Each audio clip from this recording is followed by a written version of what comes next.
আমাদেরকে অনেকেই প্রশ্ন করে মেসেঞ্জারে, হোয়াটসঅ্যাপে, ফেসবুকে যে হুজুর আমরা বিয়ে করেছি বাট আফটার গেটিং ম্যারিড আমাদের মাঝে ভালোবাসাটা খুব বেশি এটা ভালো না, মানে ভালোবাসার উন্নয়ন নাই, সব কিছুর উন্নয়ন আছে, ভালোবাসার কোনো উন্নয়ন নাই। তো কি কি আমল করলে আমরা আসলে ভালোবাসা বাড়াতে পারি? আজকে আমি কিছু দোয়া শেখাবো, কিছু আমল শেখাবো, যে আমলগুলো করলে স্বামী স্ত্রীর মাঝে ভালোবাসা তৈরি করে দিবে। একজন আওয়াজ দিয়ে বলেন তিনি কে? আল্লাহ তৈরি করে দেবেন ইনশাআল্লাহ। এক নম্বর আমলটা হচ্ছে সবসময় একটি দোয়া পাঠ করবেন। দোয়াটা হচ্ছে সূরাতুল ফুরকানের ৭৪ নম্বর আয়াতটি হচ্ছে আল্লাহ তাআলা বলছেন, আমাদেরকে শেখাচ্ছেন দোয়াটা, রব্বানা হাব লানা মিন আজওয়াজিনা ওয়া যুররিয়াতিনা কুররাতা আ'য়ুন। দোয়াটার অর্থ হচ্ছে, হে আল্লাহ, আপনি আমাদের স্ত্রী এবং আমাদের সন্তানদেরকে আমাদের চক্ষু শীতলের কারণ বানান, আমাদের মানসিক শান্তির কারণ বানান, আমাদের হৃদয়ে জোড়ানোর কারণ বানান, আমাদের হৃদয়ের শান্তির কারণ বানান। সকলেই পড়েন আমিন। এই দোয়াটা শুধুমাত্র বিয়ের পরেই পড়বেন। The matter is not like that. কেউ যদি ভালো জীবন সঙ্গী পেতে চায়, ভালো জীবন সঙ্গিনী পেয়ে নিজের জীবনটাকে সুন্দর করতে চায়, সেও যদি এই দোয়াটা বারবার বারবার পাঠ করে, আল্লাহ তাআলা তাকে উত্তম জীবন সঙ্গিনী দান করে। পড়েন আমিন। তাহলে আমাদেরকে দোয়াটা বেশি বেশি পড়তে হবে। রব্বানা হাব লানা, আমার শেষে পড়েন, সকলে পড়েন, রব্বানা হাব লানা মিন আজওয়াজিনা ওয়া যুররিয়াতিনা কুররাতা আ'য়ুন। এই দোয়াটা যে ব্যক্তি বেশি বেশি পাঠ করবে তাকে আল্লাহ উত্তম জীবন সঙ্গী দান করবে। পাশাপাশি আল্লাহ তাআলা বিবাহিত জীবনে স্বামী এবং স্ত্রীর মাঝে ভালোবাসার বন্ধনকে আরো শক্ত করে দিবে। সুবহানাল্লাহ পড়েন। এই দোয়াটা কখন কখন পাঠ করতে পারেন? মনে করেন আপনি সেজদায় গিয়েছেন, সেজদায় গিয়ে দোয়াটা পাঠ করবেন। জুমার দিন এসে গিয়েছে, জুমার দিন হচ্ছে দোয়া কবুলের একটা বিশাল সুন্দর একটা মুহূর্ত। আপনি মাগরিবের নামাজের ঠিক আগ মুহূর্তে মসজিদে বসে গিয়ে এই দোয়াটা বেশি বেশি পাঠ করবেন। তাহাজ্জুদের সময় উঠে বেশি বেশি পাঠ করবেন। রমজান মাস আসলে বেশি বেশি পাঠ করবেন। দোয়া কবুলের যতগুলো ওয়ে আছে, যতগুলো সিস্টেমেটিক্যাল ওয়ে আছে, প্রত্যেকটা গুরুত্বপূর্ণ সময়ে আপনি এই দোয়াটা বেশি বেশি পাঠ করবেন। রাজি আছেন তো ইনশাআল্লাহ? Number 1 tips. নাম্বার 2, যদি স্বামী স্ত্রীর মাঝে ভালোবাসার বন্ধনকে আপনি শক্তিশালী করতে চান, 2 নম্বর যে আমলটা হচ্ছে খুবই গুরুত্বপূর্ণ, তাকওয়া নিয়ে আল্লাহর পথে চলা। আমি জিজ্ঞেস করছি, আমাকে উত্তর করবেন, তাকওয়া নিয়ে কার পথে চলা? আল্লাহর পথে চলা। কেন বললাম এই কথাটা? It's a very important message for everyone. হাদিসে এসেছে, যে ব্যক্তি আল্লাহর পথে চলে আল্লাহ তাকে ভালোবাসে। আল্লাহ তাকে কি বাসে? ভালোবাসে। এবার আসেন সহিহ বুখারীর বর্ণনা।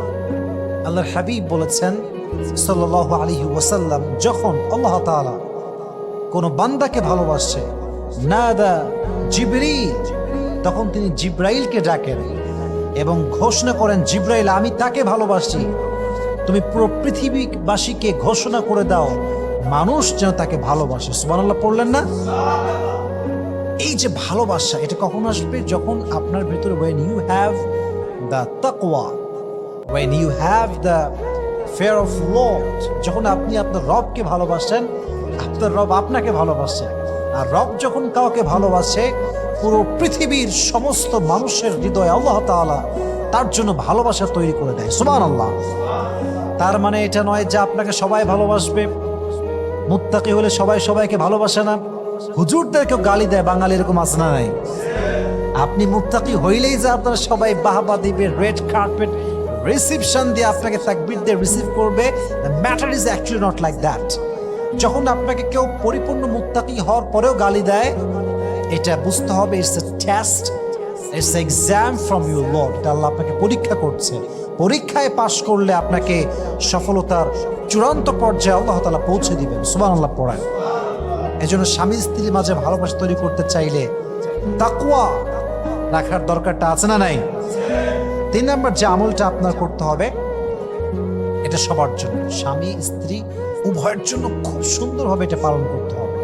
আর আমি মনে করি এটা হচ্ছে একটা medicine, it's like a medicine, এটা ঔষধ। এটা কি বলেন তো? যদি কোথাও কেটে যায় দেখবেন মলম লাগালে এটা শুকিয়ে যায়, যায় কি যায় না?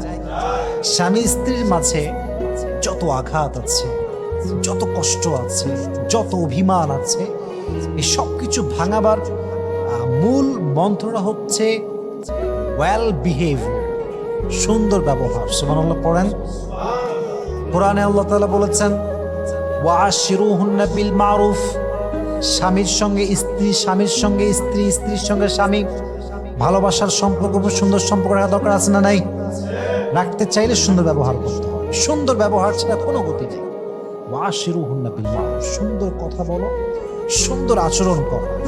আর আমি সবসময় একটা ওয়াজ বারবার রিপিট এগেইন অ্যান্ড এগেইন, সেটা হচ্ছে স্ত্রী হচ্ছে পৃথিবীতে এমন একজন মানুষ, বাবা এবং মায়ের পরে সবচেয়ে সম্মান, সবচেয়ে সুন্দর ব্যবহার পাওয়ার যোগ্যতা এবং সবচেয়ে সুন্দর ব্যবহার পাওয়া যে ডিজার্ভ করে সে হচ্ছে আপনার স্ত্রী। সুবহানাল্লাহ। She deserves the respect and care from you. এটা সে ডিজার্ভ করে, এটা আপনার দিতে হবে। যে স্বামী তার স্ত্রীকে যত্ন করতে পারে না, ভালোবাসতে পারে না, তার চাহিদা পূরণ করতে পারে না, সে পুরুষ হতে পারে তবে সে বীর পুরুষের সন্তান নয়, সে কাপুরুষের সন্তান। ঠিক না বলেন?